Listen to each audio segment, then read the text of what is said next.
Не се препоръчва за лица под 12 години. След като губят електрическите си генератори, Добре, изключи радиомаяка. пилотите на полет 710 на Air Illinois изключват системите една след друга, за да пестят енергията от акумулаторите. Усещането вероятно е било изключително неприятно и за двамата. Но усилията им са напразни. Всички на борда загиват. Следователите от НАБТ оглеждат електрическите компоненти на самолета за следи. Няма късо съединение. А акумулаторите? Няма следи от Волтова. Записите от кабината повдигат още въпроси. Използваш ли тези светлини? Ще изключа тази. Постъпват правилно. Изключват каквото могат. Тогава какво е станало? Имаш ли фенерче? Да.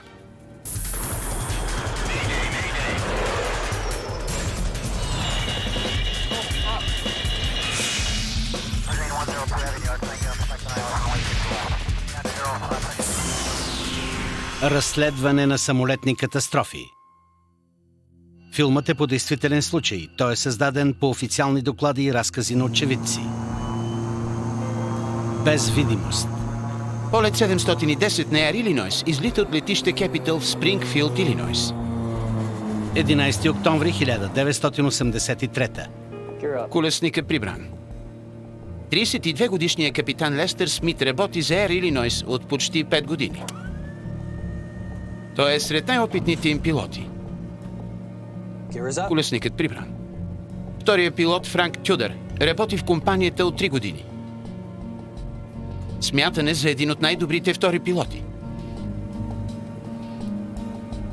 300 метра.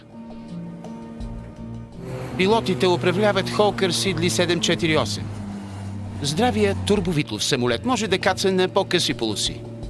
Hawker Siddeley 748 е един от самолетите, проектирани да заменят DC-3 като пътнически, товарен или военен самолет, но се използва преди всичко като пътнически. Това е идеалният самолет за регионална авиокомпания, която свързва големите с малките градове в Илинойс. Илинойс 710, идентифицирани сте на радара. Продължете към 900 метра. Тук Илинойс 710, 900 метра, разбрано. Благодаря и приятна вечер. Курс 175.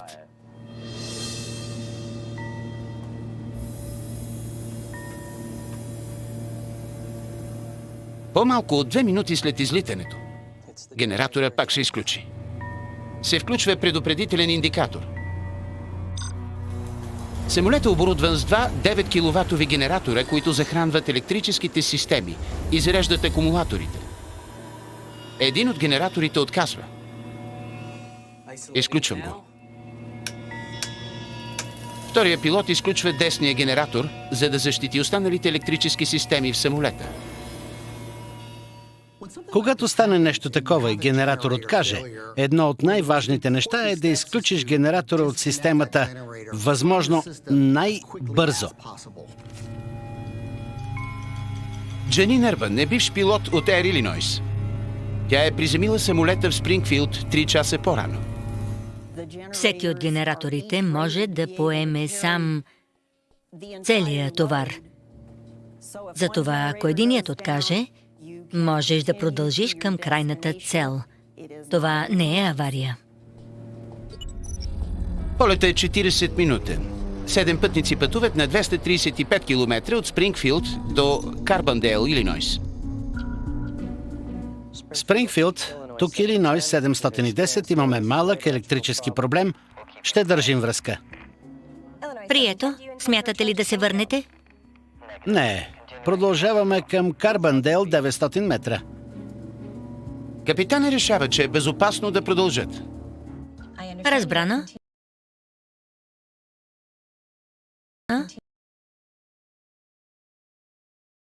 Продължавате към Карбандейл. Прието. Навън има гъста облачност. Условията в Карбандейл са така наречените правила за полет по прибори. Летели са в облаците и приборите са им трябвали, за да управляват самолета. Условията са се влошавали все повече. Всички пилоти се обучават за такива случаи, но в тях няма място за грешки. 4 минути след излитането, втория пилот проверява състоянието на генераторите. 0 волта и ампера отляво. Открива, че левия генератор е отказал. Десният генератор подава 27,5 волта. Изглежда десния работи, но втория пилот не може да го свърже към електрическата мрежа. Не мога да го свържа. Така от него няма никаква полза. Без генератори всички системи се захранват от акумулаторите, а не от генераторите. Неприятно положение. Самолета има 4 никелово-кадмиеви акумулатора. Без генератори акумулаторите захранват осветлението, приборите, навигационното оборудване и всичко в пътническия салон. Как са акумулаторите? На 22,5 волта сме. След като работят само на мощност от акумулаторите, основният проблем е, че те са проектирани да работят около 30 минути и то в най-добрия възможен случай. Илинойс 710 е на 32 минути от крайната си цел. Ако не намалят натоварването на акумулаторите, ще е почти невъзможно да кацнат без фарове, прибори и радио. Добре, радиомаяк изключен, Добре. навигационни светлини изключени. Използваш ли тези? Ще изключа тази. Пилотите бързо изключват по-маловажните системи. Колкото по-скоро изключат каквото могат, толкова по-дълго ще издържат акумулаторите. Как са акумулаторите? Добре. 21,5. Усилията им да спестят енергия изглежда дават резултат. Трябва да издържим до Карбандейл. Да, По средата на полета времето се влошава още. Времето, в което попадат Франк и Лес, докато летят към Карбандейл, е по-лошо от това в Спрингфилд. Има грамотевици от клас 2 и 3. Да настроя ли на кабина бързо?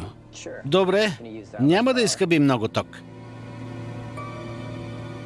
На 70 км от Карбандейл екипажът прихваща сигнал, който ще осигури точен курс към летището.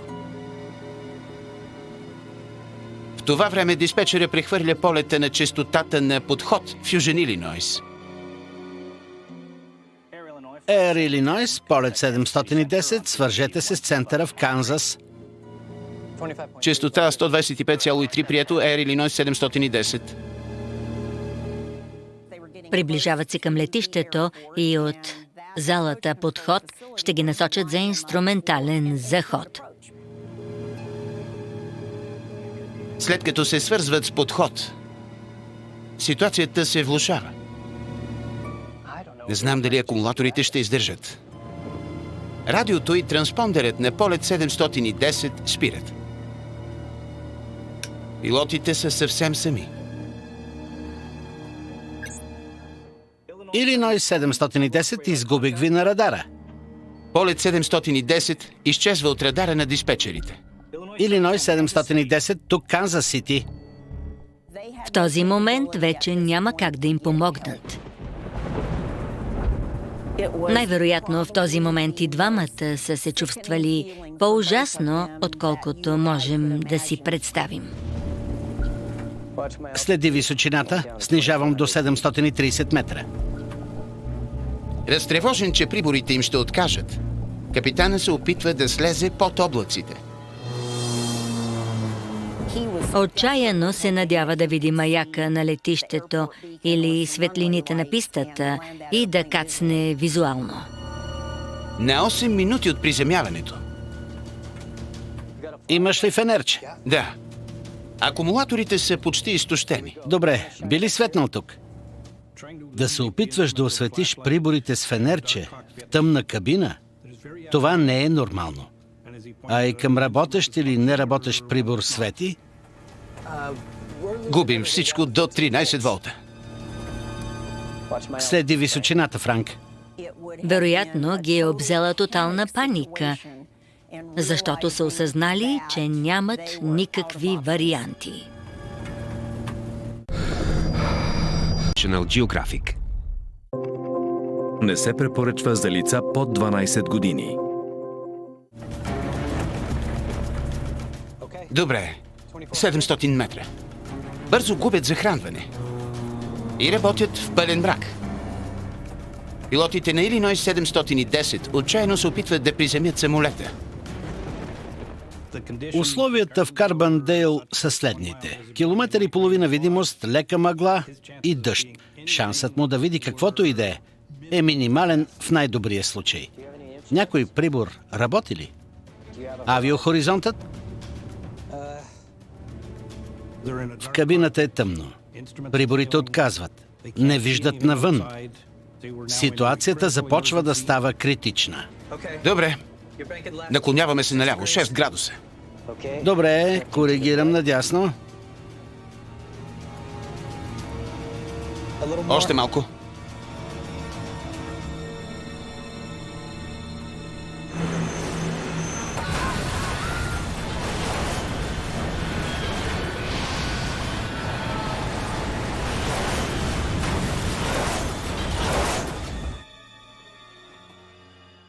Илинойс 710, тук Канзас Сити. Чувате ли ме? Бих се изненадал, ако са знаели, че ще се ударят. Не вярвам, дори да са видели земята. Полет 710 на Air Illinois се разбива на 40 км северно от летище Карбандейл. Отломките се разпръскват по земеделска земя край град Пинкнивил. 7 пътници и 3 членове на екипажа загиват. Националната агенция за безопасност на транспорта започва разследване, за да разбере какво е станало с полет 710. Да видим с какво разполагаме. Първо разглеждат полето от отломки.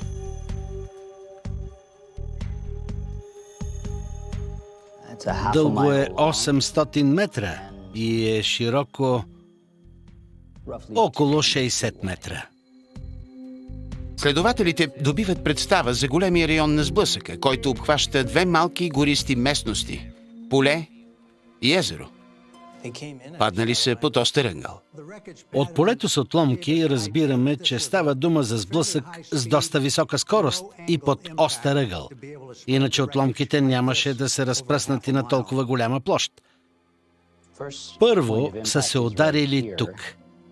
Следите в земята и отломките отиват на север. Летището е на 40 км южно. Следователите разбират, че по време на сблъсъка полет 710 е летял в обратна посока на дестинацията си. Самолетът е летял по този начин, с голяма скорост и в грешна посока. Запитахме се дали въобще са го управлявали. Първият белег в земята е тук. Следват още няколко. А на още 60 метра натам е краят на дясното крило. Близо до първите следи от удар, следователите откриват части от зелена навигационна светлина от края на дясното крило. Бил е наклонен надясно, когато се е ударил. Разбрахме, че краят на дясното крило е ударил земята първи. Установихме, че самолетът е бил под наклон от 30 градуса надясно. Екипажът докладвал ли за проблеми на диспетчера? Да, докладвал е. Спрингфилд, тук Илинойс 710, имаме малък електрически проблем. Ще държим връзка. Следователите научават, че 90 секунди след излитането от Спрингфилд, екипажът докладва за електрически проблем. Нещо друго? Това е всичко. Няма друго. Трябва да огледаме добре електрическите компоненти. Пилотът докладва за малък проблем с електричеството. Ние трябваше да разберем какъв е бил той и защо са се разбили.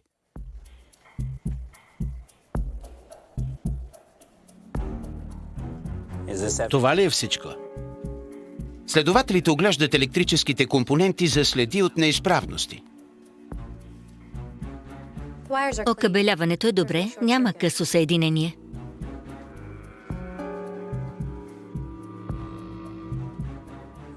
Преобразователят е в лошо състояние. Трудно е да се каже дали е работил. А акумулаторите?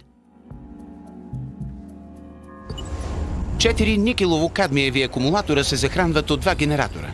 Всеки акумулатор има 18 отделни клетки. Няма следи от волтова дъга или късо заради удара.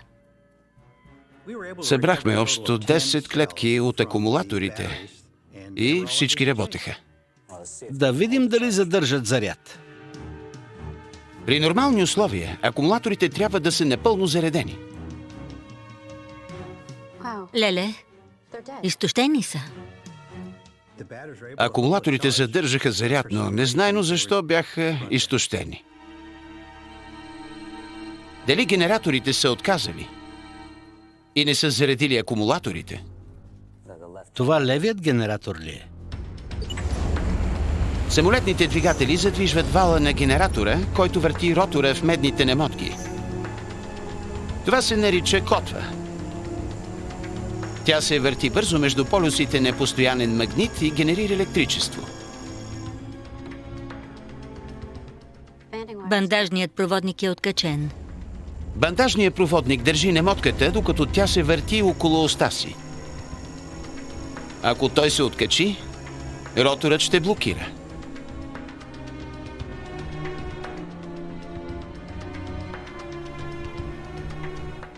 Спойките са се разтопили. Генераторът сигурно е прегрял.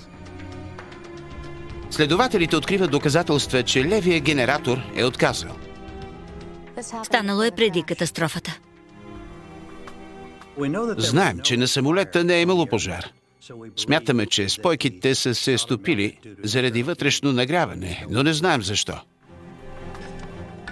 После проверяват десния генератор. Тук бандажният проводник е непокътнат. Изглежда добре. Направихме тест за проводимост, проверихме четките и механичната работа на генератора. И открихме защо десният генератор не е зареждал акумулаторите. Как са се разбили с работещи акумулатори и един работещ генератор? От огледа на отломките не можахме да намерим никакво обяснение за катастрофата. Надявахме се записите от кабината да ни подскажат какво беше станало. Записите започват около 4 минути след излитането. Следователите се насочват към магнитофона с записите от кабината, за да разберат как самолет с един работещ генератор се е разбил далеч от крайната си цел.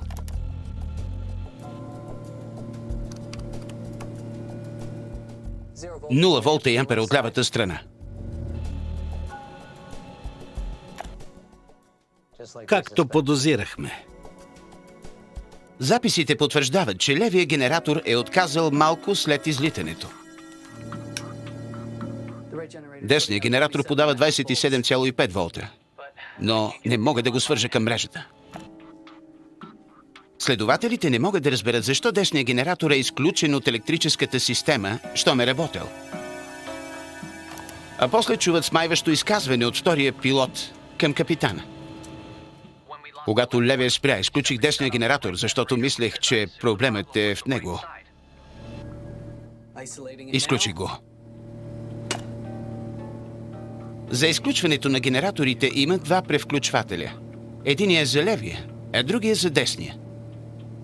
Вторият пилот изключва десния, за да защити електрическите системи на самолета.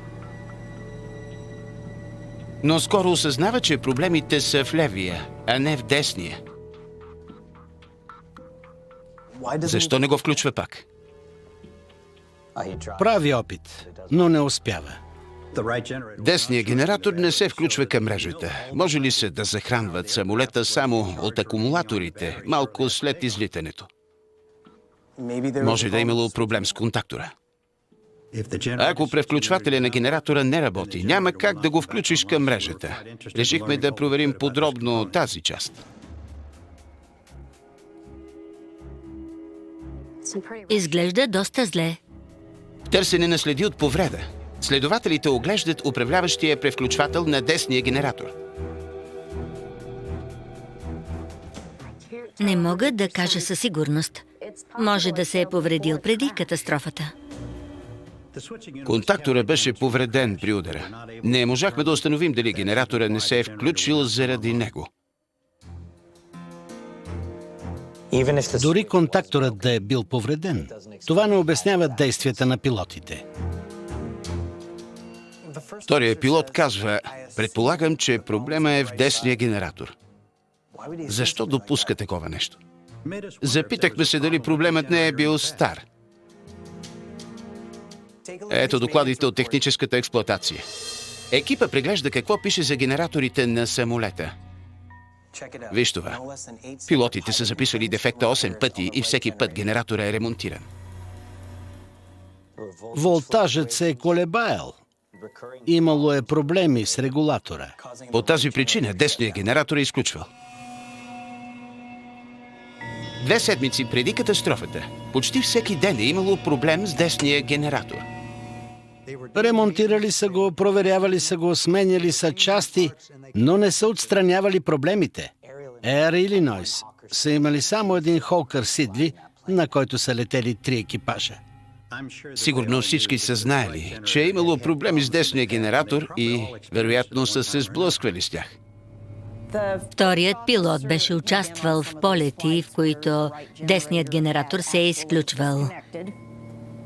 Слава Богу, аз не бях. Виждала съм само индикаторът да светне веднъж 2 пъти. Това обяснява защо вторият пилот спира десния генератор, а не левия. Следователите подозират, че в нощта на катастрофата пак генератора. Вторият пилот веднага е допуснал, че десният генератор е отказал. Вторият пилот вероятно решава да изключи десния генератор заради така нареченото пристрастие в очакванията. Той е попадал в подобна ситуация и е приел, че проблемът е в това, без да погледне показанията на приборите.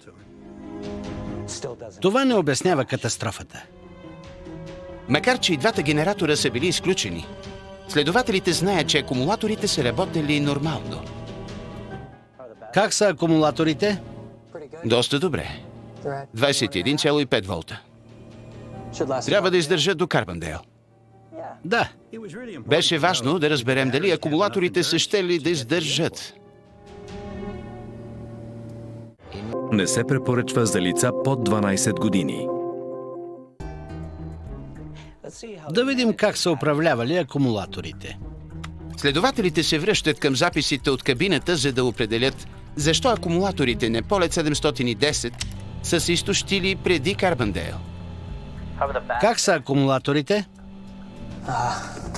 Паднаха на 22,5 волта. Добре, изключи радиомаяка, Добре. навигационните светлини. Минути след като разбират, че генераторите не работят, пилотите изключват маловажните системи, за да пестят електричество. Постъпват правилно. Намаляват товара. Но дали това стига? Според производителя е трябвало да намалят товара на 70 ампера. Амперите измерват силата на електрическия ток. Колкото повече черпите от акумулатора, толкова по-бързо се разрежда той. Ако са намалили товара до 70 ампера, са щели да имат поне 30 минути. За толкова са щели да стигнат до летище Карбандейл. Да видим дали са намалили товара до 70. Знаем, че са изключили радиомаяка, навигационните светлини. Следователите проверяват приборите, които екипажа е изключил, и тези, които не е, за да пресметнат товара върху акумулатора. Какво друго? Използваш ли тези светлини? Ще изключа тази. Не успяхме да разберем какво са изключили и какво не от записите в кабината. Би трябвало да издържим. Трябваше да разчитаме на разговорите между двамата пилоти за това какво да оставят включено. Да настроя ли на кабина бързо? Добре, няма да изхъби много ток. Далекомера, локатора, осветлението в салона, едната радиостанция, охлаждащия вентилатор и транспондера. Радарът и радиостанцията използват много ток. Ако можеш да ги изключиш, това е препоръчително. Оставили са останалите прибори включени. Това е.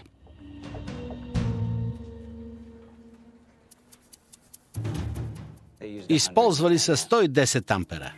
Следователите откриват, че екипажът не е намалил достатъчно товара на акумулаторите. Нищо чудно, че не са стигнали.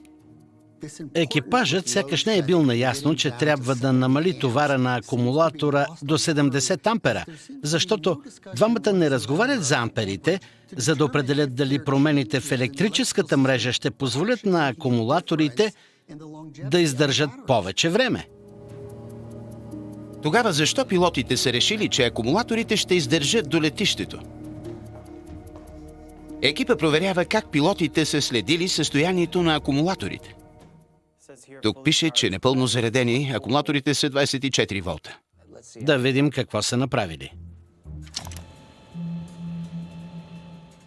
Как са акумулаторите? Паднаха на 22,5 волта. 8 минути след излитането са изхабили волт и половина. 7 минути по-късно... Как са акумулаторите? Добре. 21,5. Заряда пада с още волт до 21,5. Вторият пилот казва, че акумулаторите трябва да издържат. Преполовили са полета и той е уверен. 9 минути по-късно проверява отново. 20 волта.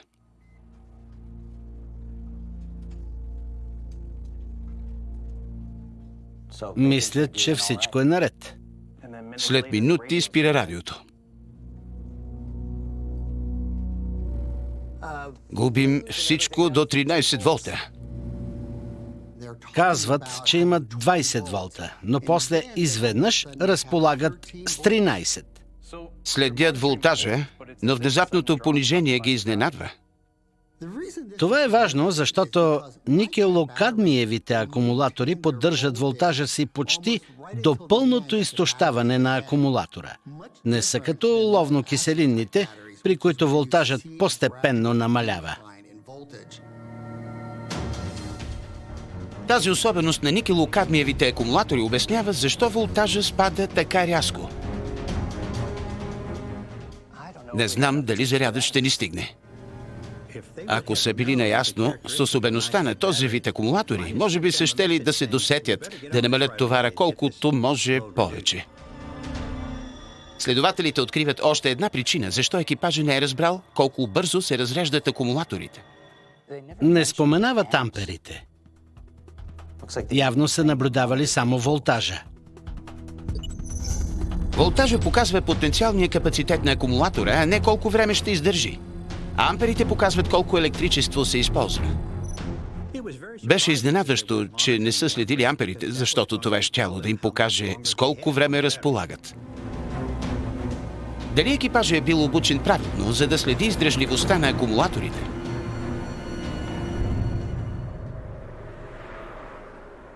Следователите разпитват други пилоти от Air Illinois, Какво научи?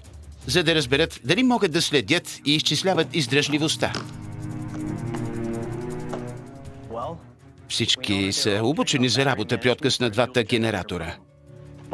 Но Когато ги попитах колко смятат, че са щели да издържат акумулаторите, едни изчислиха 30 минути, а други по-малко от час. 5 пилоти дадоха различни отговори и не всички бяха правилни. Стана ясно, че определено има проблем с обучението. Използваш ли тези светлини? Сега ще изключа тази. Липсата на обучение обяснява защо пилотите са мислили, че акумулаторите ще издържат. Но това не разбулва по-голямата загадка. Ето траекторията. Защо пилотите не са кацнали на друго летище, преди акумулаторите да се изтощят напълно? 1, 2, 3, 4, 5 различни летища. Били са на 5 минути от Спрингфилд, но са решили да летят 40 минути до Карбандейл. Пропуснали са още няколко летища. Може ли са да се приземят по всяко време? Решението им да не кацнат поставя под въпрос преценката им. Време е да проверим опита им.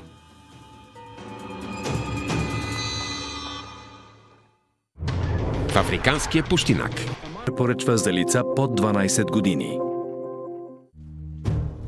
Ето досието на пилота. Следователите проверяват опита на пилотите на полет 710. Търсят следи, които обясняват странната им реакция след аварията. Капитанът е с отлична квалификация. Втория пилот също. Прибираме колесника. Двамата пилоти са сред най-опитните екипажи в компанията. Колесник прибран. Има ли с общо 5000 летателни часа на Хоукър Сидли? Тук има нещо. Капитанът е живеел в Карбандейл. Искала да се прибере. В авиацията наричаме това «прибери се у домия». Това е когато се опитваш да стигнеш до крайната цел заради силното си желание да го направиш. Това играе важна роля при вземането на решение. Следователите говорят с други пилоти от компанията. Сред тях е втория пилот Джени Нърбън. Добре ли познавахте пилотите? Летяла съм с капитана и бях добра приятелка с втория пилот. Имах много високо мнение за втория пилот Франк. Познавах стюардесата Барби и много я харесвах. Беше ми тежко, когато научих, че и двамата са загинали. Що за пилот беше капитанът? Бих казала среден. В авиационната общност, когато нарекат някого среден пилот, обикновено не е много добър. Защо? Гордееше се с това, че пристига на време. За него не беше необичайно да поема различни рискове. Времето е лошо. Да поискам ли обиколен курс? Не е толкова зле. Ще се справим. Според пилотите от Air Illinois, капитанът често е летял твърде близо или през опасни бури, за да спести време от полета.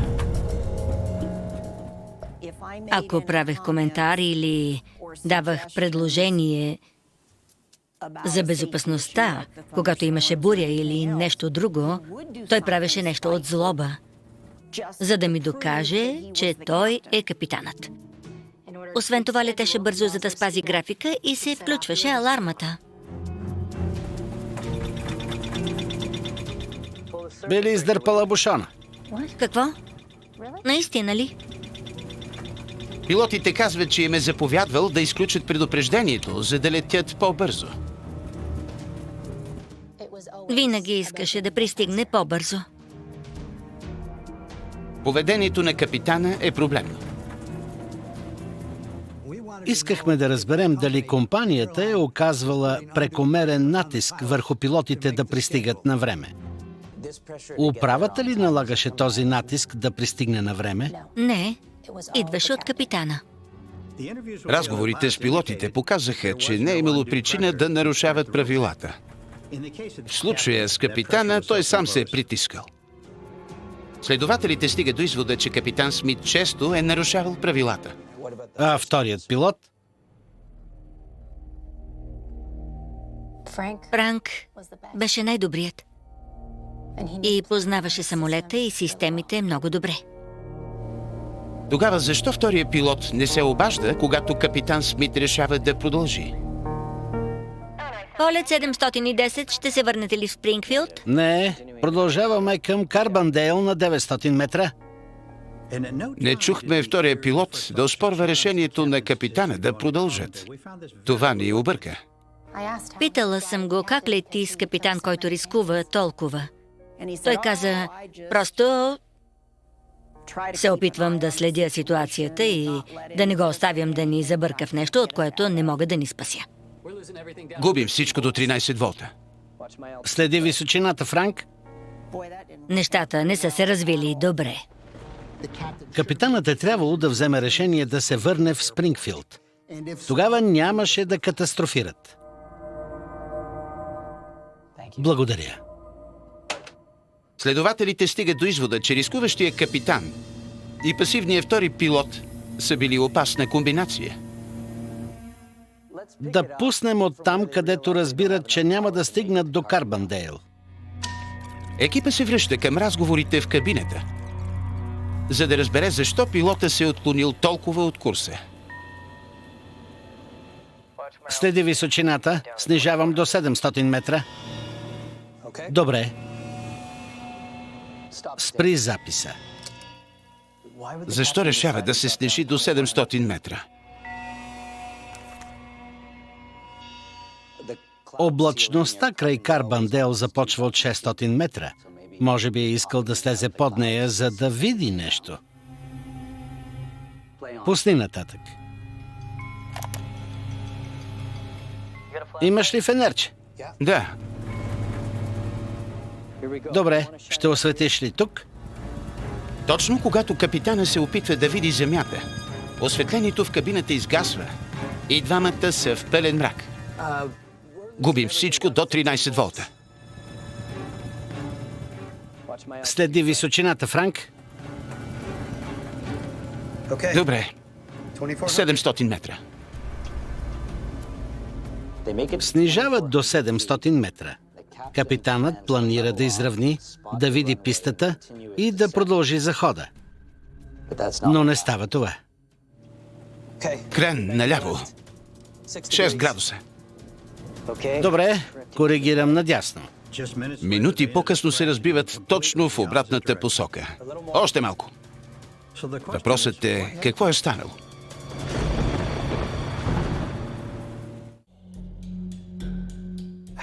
Как се стига от изравняване на 700 метра до удар в земята в обратната посока? Следователите анализират последните мигове от полет 710, за да разберат защо е катастрофирал в крайна сметка. Как свършва записа?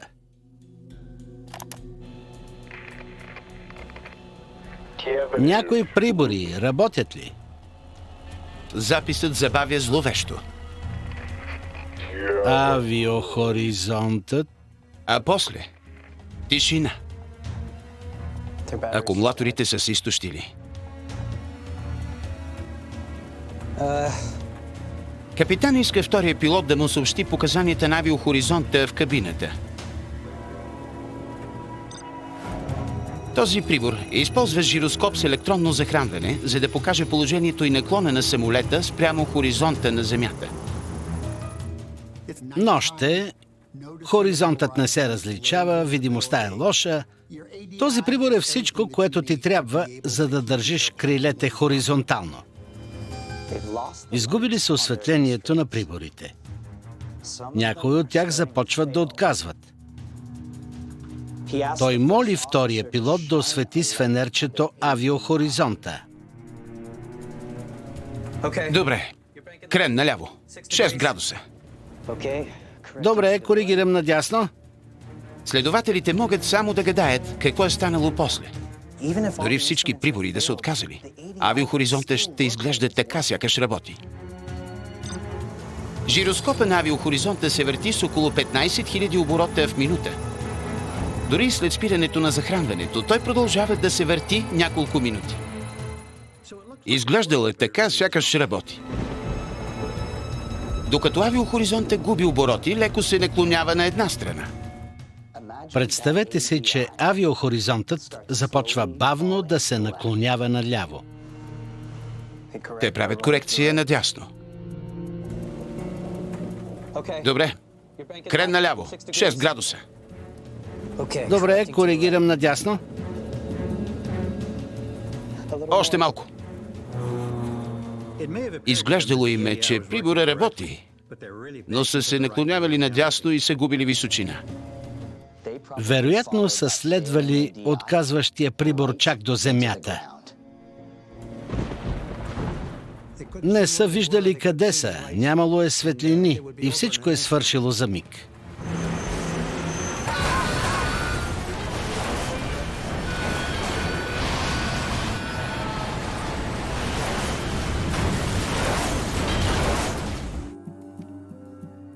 В финалния си доклад следователите стигат до извода, че причината за катастрофата е решението на капитана да продължи полета към Карбандейл, вместо да се върне на близкото летище, след като губят захранване. Причината не е фатална повреда, заради която самолетът да се разбие внезапно, а решението на капитана да продължи да лети на акумулатори след спирането на генераторите. Има и още един проблем, и той е в справянето с ресурсите на екипажа. Като част от обучението за справянето с ресурсите на екипажа, пилотите се учат да работят в екип, а вторите пилоти се насърчават да подлагат решенията и действията на капитаните под съмнение, ако не са съгласни с тях. Обаждаш се, не се тревожиш да не нараниш нечие его, не си струва да умреш за това. Следователите посочват неадекватно обучение за преценка на издръжливостта на акумулатора като допринасящ фактор. Трябвало е да го обсъждат по време на обучението. Трябвало е да е част от него и да го има в инструкциите. След тази катастрофа, НАБТ препоръчва и Авиохоризонт с независимо захранване на всички транспортни самолети.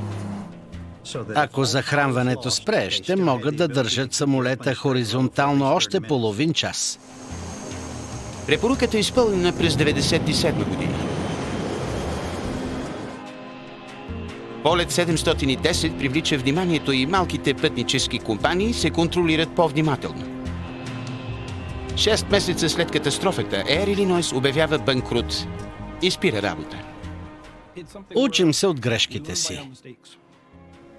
Главен приоритет е безопасността на пътниците. Тя е най-важният фактор.